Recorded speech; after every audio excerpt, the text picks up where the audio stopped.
You know a lot about terrorism? I dabble. What are you struck by most? It's 100% failure rate. Really? Not only do terrorists always fail at what they're after, they pretty much always succeed in strengthening whatever it is they're against. Can I go back to what you were saying at the beginning? Yeah. About it being 100% ineffective. Yeah. They're still doing it anyway. Yeah. They're not frustrated by the failure. No? Well, what do you call a society that has to just live every day with the idea that the pizza place you're eating in can just blow up without any warning? Israel?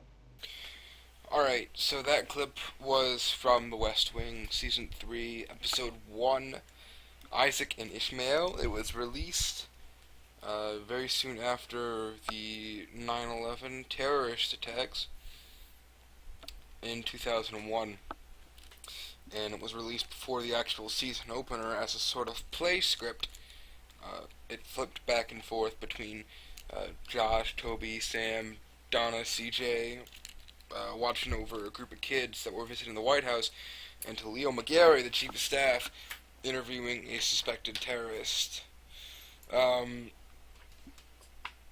So, what he really did there was outline a good point about terrorism, but not a 100% valid point in dismissing it, because some people will go on to say, oh, well, terrorism,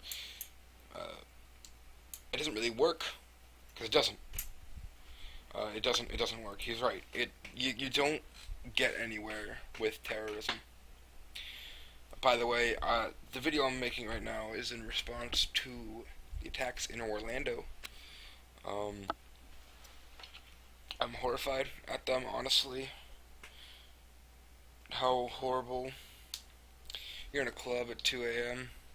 and all of a sudden some dude starts running in. Allahu Akbar, bang, bang, bang. Well, anyway.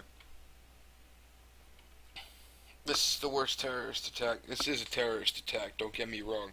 This is the worst terrorist attack on U.S. soil since 9/11. 50 people dead, 53 still wounded in the hospital. That's 103 casualties. Known, even. Those numbers could be wrong. It's only been 21 hours. 21 and a half hours at this point since it started. I'm recording this at 11:30 at night.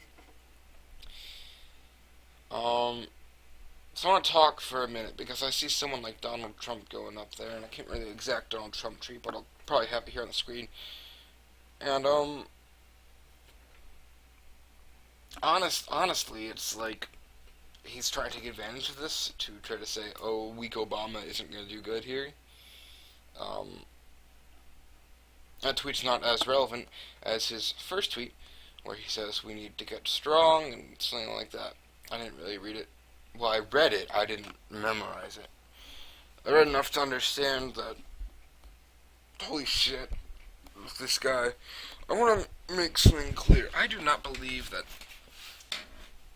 people are creating an argument that are saying, oh, if there was a good guy in the crowd who had a gun, then it would have been done. It would have less people would have died. I want to make something clear. This dude was coming in with an AR-15. Semi-assault rifle, I think it is. I'm relatively sure AR-15s, military-grade assault rifles, I'm relatively sure those are illegal. Yet this dude even if they're not, this dude comes around. He's got history with being investigated with the FBI, and he can still get a gun, an AR-15. I mean, if that doesn't tell you anything, I want to make something else clear. No one reasonable is saying ban all guns. No one is doing that. We're saying we need to regulate guns, gun control, and a really big step in that would be to do something like, I don't know, maybe background checks at all places. It should be harder to get guns, not easy. I'm not saying you shouldn't be able to get guns. I'm saying someone was investigated twice by the FBI for extremist views that they were voicing. They shouldn't be able to buy an AR-15, let alone a pistol or a handgun or anything like that. I mean, no, I just said the same thing twice. The point is, no one's saying take away all guns, ban all guns. We're saying regulate them. Put more control on them. Make it harder to get them so shit like this doesn't happen. Oh, and by the way, what I'm relatively sure of as well is that there was a good dude in the crowd with a gun, an off-duty cop. And maybe I read this story wrong, maybe it was a false story even, but I'm pretty sure there was an off-duty cop in there with a handgun, concealed weapon. I want to make something clear. If that's true, and even if it's not, if someone had been there with a handgun, this dude's coming in here with an AR-15. What's a handgun? A concealable handgun gonna do against an assault rifle, or even a semi-assault rifle? Whatever the hell the difference is. It's a fucking massive gun that's going in and killing 50 fucking people and injuring another 50. Seriously.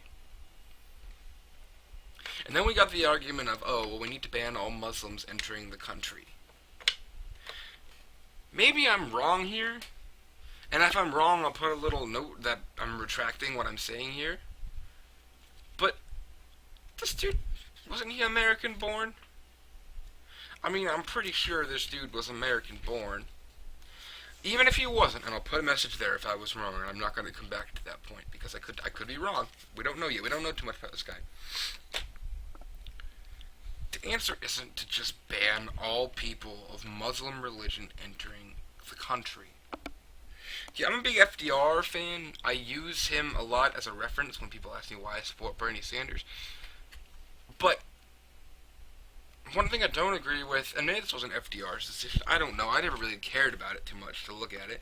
But one thing I never agreed with was Japanese internment camps after Pearl Harbor and throughout World War II. Just because we're at war with someone doesn't mean someone of that ethnicity, or hell, now we're talking about religion, some of that religion couldn't be part of this society. Being an American. I mean, honestly, does anyone really think, like, if you sit down and really think about it, or is it really, like, Muslims, all Muslims causing the problems? A majority of American Muslims causing the problems? No! I had this argument with a friend earlier today, and his argument was, well, look at the Paris attacks, right? Paris has people going all over the place and ending up in Paris and attacking. Yeah, that's Paris. That's Europe. It's a lot easier to fly from European countries to European countries, or hell, African countries to European countries, but across an entire ocean to America? I'm pretty sure our airport security is pretty tight on that. I mean, no. Donald Trump would be a disaster for this country. Donald Trump's policies against Muslims entering the country would be a disaster for this country. And honestly, I think the NRA is bullshit. All this shows me, and people are saying, oh, this guy's a Muslim and a Democrat. That's hilarious. Who gives a shit what political party he was? This dude is obviously a deranged psychopath. If he's gonna go kill 103 people, or try to kill 103, injure 103, kill 50 of them. And he's saying support of ISIS. Al-Baghdad, is that his name? I don't know, because I don't really care who the leader of ISIS is. In conclusion, and I'm going to show a clip here at the end as well. In conclusion, I think that all this does is show us that we need to be more loving of each other and accepting, regardless of religion. I live in a pretty conservative community, but I'm an atheist. We get along fine. I have friends who are Muslim, I have friends who are Christian, I have friends who are Jewish, I have other atheist friends. We get along fine. People can get along fine. It's when hate takes over love and caring is when the problems arise. Anyway, this clip that I'm about to show you is also from the West Wing, and I think it's a pretty good example to what's going on. So when you watch that clip, keep in mind, we never banned all white men, white Christians, from doing things. Why should we ban Muslims? Keep that in mind. Bye. So why is everybody trying to kill us? It's not everybody. It seems like everybody. It's just the Arabs. Saying the Arabs is too general. It's Islamic. It's not Arabs. It's not Islamics. They're juniors and seniors? Yes. You're juniors and seniors. In honor of the SATs you're about to take, answer the following question. Thanks. Islamic extremist is to Islamic as blank is to Christianity. Islamic extremist is to Islamic as blank is to Christianity. The Christian Fundamentalists. No. Jehovah's Witnesses? No. Guys, the Christian right may not be your cup of tea, but they're not blowing stuff up. Islamic extremist is to Islamic as blank is to Christianity.